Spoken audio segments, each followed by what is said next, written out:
بنا. 1 گھنٹے کے واسطے مجھ کو باہر بٹھایا گیا اور اس کے اوپر چھت ڈالی گئی. میں نے 80-90 سال اس مکان میں گزارا، اس سے باہر نہیں گیا. کوئی دنیا کی کلام، دنیا کی بات ہم نے ترک کر کے صرف خدا کی رضا اور خدا کی یاد میں اپنے وقت کو مکمل کیا. اور لکھوں عام مریدین کو خیر سے برکات سے مستفیض فرمایا، اور طریقت نے لوگوں کو سمجھ کیا کہ طریقت اس کو کہتے ہیں، حقیقت اس کو کہتے ہیں، شریعت اس کو کہتے ہیں. یہ 3 جزء ہیں، پہلے شریعت، پھر طریقت، پھر حقیقت. تو میں نے تعلیم حقیقت 80 برس اس مسند پر بیٹھ کر کی ہے. دنیاوی کلام کوئی نہیں کیا. ہزاروں لوگ میرے پاس آئے دنیاوی خواہشات کے واسطے. میں نے ان کو خدا کی طرف لگایا کہ بھائی دنیا تمہارے نیچے ہوگی، تم دنیا کے واسطے اوپر ہو جاؤ. قدم 2 ہٹا دو، ایک دنیا سے اور ایک آخرت سے. نہ دنیا کا غم کرو نہ آخرت کا غم کرو. اپنے وجود میں استقامت پیدا کرو، استقامت ذات. حضور کا تہجد کے بعد قرآن کریم کی صبح تک تلاوت ہوتی تھی. اس کے بعد اشراق کی نماز ادا کر کے بعد اس سے دربار کھول دیتے تھے. غریب لوگ، مسکین لوگ، بیمار لوگ، حاجت مند لوگ آپ کے سامنے پیش ہوتے تھے. جیسا جیسا آدمی آیا ایسا ایسا اس کو بتایا اور اس کو طریقت کی لائن پر چلانے کی کوشش کی اور دعا کر کے رخصت کیا. یہ 80 برس یہ معمول آپ کا ہر روز رہا. ایک ذرا اس میں فرق نہیں آیا. باقی جو لوگ آئے ان کو دنیا کی بات کوئی نہیں کی، نہ بتائی. آپ بتا میں نے دنیا کو چھوڑ دیا ہے، تم خدا کی ہو جاؤ، دنیا تمہارے پیچھے ہو جائے گی. تم وہی عمل کرو جس کے واسطے خدا نے آپ کو پیدا کیا. خدا نے آپ کو پیدا کیا، فرمایا احسن التقویم، میں نے بہت خوبصورت انسان کو پیدا کیا ہے. اس کے واسطے ارشادات ہیں، خواہشات، خیالات نورانی. خیالات باطلہ، خواہشات باطلہ کو دور کرنا، خواہش نورانی اور خیال نورانی کو قائم رکھنا. یہ حضور کا ارشاد ہے کہ ہر وقت اپنے خیال کو ذکر میں مشغول رہیں. چلنا، بیٹھنا، سونا اسی کے ساتھ ہو. اگر رفتم بہوش رفتم، اگر شستم بہوش نہ دیدم ہیچ چیزیں راہ مگر او راہ یا دیدم. کسی کی طرف نہ دیکھو، اسی کو سامنے دیکھو. انسان کا اصلی مقصد یہی ہے. تو اس کو سمجھنے کے واسطے ضرورت بھی بڑی ہے اس وقت. خدا تعالیٰ تمام لوگوں کو اس فیض سے مستفیض فرماوے.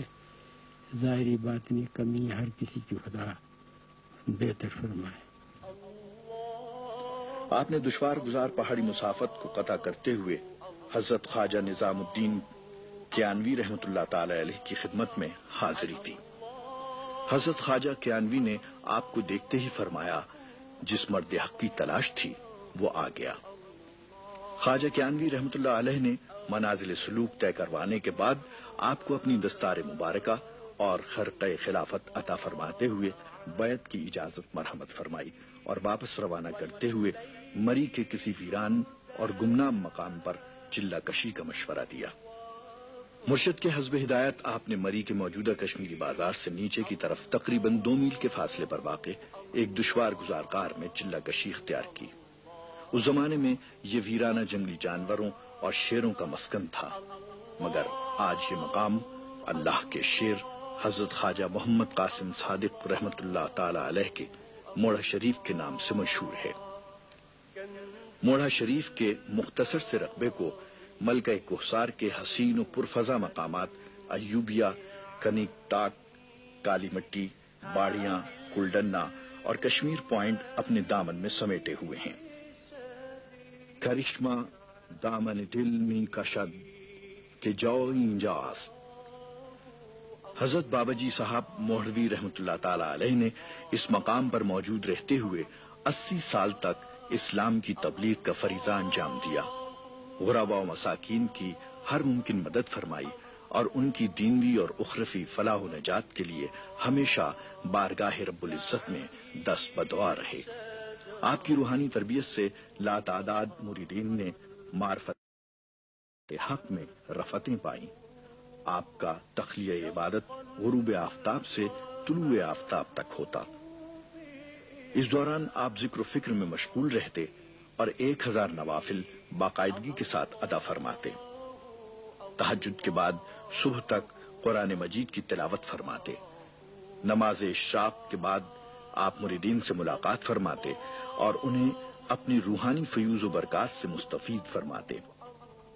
شریعت اور سنت نبوی صلی اللہ علیہ وسلم کی پاسداری میں کمال احتیاط سے کام لیتے تھے۔ سرکار ختم المرتبت صلی اللہ علیہ وآلہ وسلم کے اسوہ حسنہ کو اپنانے کی تلقین فرماتے اور خود بھی اس کے پابند تھے۔ اللہ تعالیٰ نے آپ کو مثالی صحت عطا فرمائی، سوائے مرض الموت کے کہ کبھی کسی شدید جسمانی مرض میں مبتلا نہیں ہوئے اور نہ ہی کبھی کسی دکھ بیماری کے باعث آپ کے معمولات بندگی میں کوئی فرق آیا۔ تقریباً 130 برس کی عمر میں مرض الموت کا حملہ ہوا اور کم و بیش 1 ماہ تک آپ بخار میں مبتلا رہنے کے بعد 20 نومبر 1943 کو شب کے 10 بجے بحالت نماز واصل حق ہوئے۔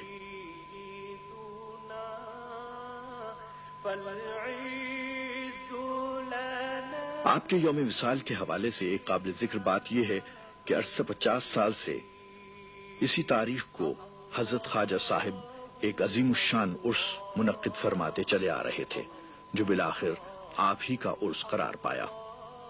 خواجہ صاحب مولوی کو اللہ تعالیٰ نے 6 فرزند عطا فرمائے تھے۔